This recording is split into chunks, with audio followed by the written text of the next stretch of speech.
habang may sama ka ng loob, kapatid, hindi ka talaga makakapagpatawad.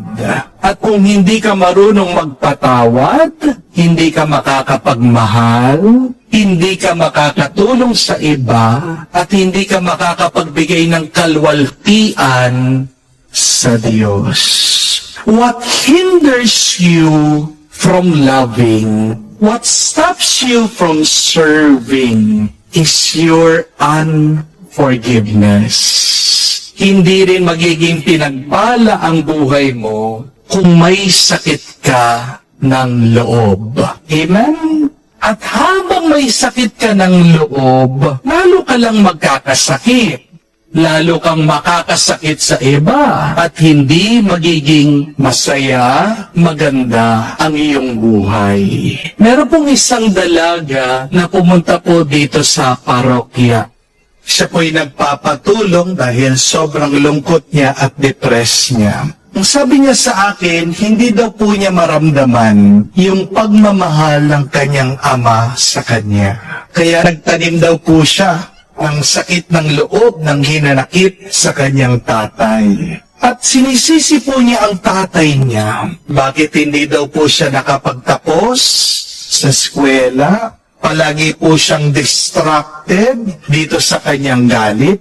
Sinubukan po niyang magtrabaho sa mga fast food. Hindi po siya nagtatagal dahil wala siyang makasundo sa kanyang mga katrabaho. Wala din po siyang makaklose na mabuting kaibigan. Naging loner siya. Naging antisocial siya. Sabi ko po dito sa dalaga, hindi kasalanan ng tatay mo yung mga masamang nangyayari ngayon sa buhay mo. Ang lahat ng mga masasama na nangyayari sa iyo ay bunga lang ng galit mo sa Kanya. Anger destroys us from the inside. And anger destroys everything that is near us and dear to us. Cancer po ang galit eh. Anay ang sakit ng ating loob. Kapag hindi ka marunong magpatawad, lalong lalala ang buhay mo. But the more you forgive, the more your life will improve. God cannot promote you until you learn to forgive. Balikan niyo po ang kwento ni Jose dahil natuto siyang magpatawad dito sa kanya mga kapatid sa mga tao na nakasakit sa kanya. Saan siya nakarating? Ano ang naging posisyon niya? Naging kanang kamay siya ng hari ng Pharaoh. Sa Ebanghelyo, sabi po ni Jesus, maghanap kayo ng taong karapat-dapat at dun kayo tumuloy. At sino po ang taong karapat-dapat na tinutukoy ni Jesus? Sila yung mga taong may malinis na puso. At anong malinis na puso? Sila yung mga taong walang dinadalang galit o hinanakit. Ibig sabihin, kapag marunong kang magpatawad, ang pagpapala ng Diyos, ang kapayapaan ng Panginoon ay mapapasayo. Amen? What prevents us from receiving God's blessing and His peace is our unforgiveness. Magandang itanong po ito. Sino pa ba yung mga taong hindi ko mapatawad? Sino ba yung mga taong palagi kong inaalala, tinatandaan, dahil hindi pa rin makalimutan ng aking puso? Ako'y kanilang sinaktan.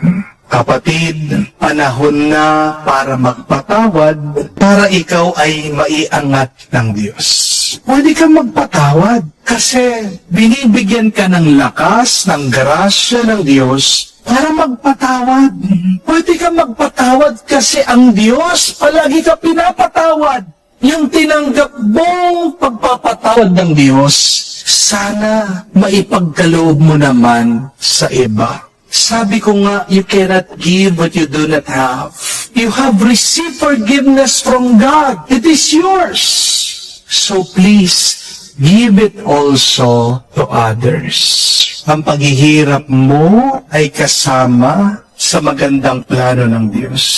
At para makapagpatawad ka ng mabilis, kailangan mong unawain lahat na nangyari sa iyo na mahirap, masakit, ay kasama sa mabuti at magandang plano ng Diyos.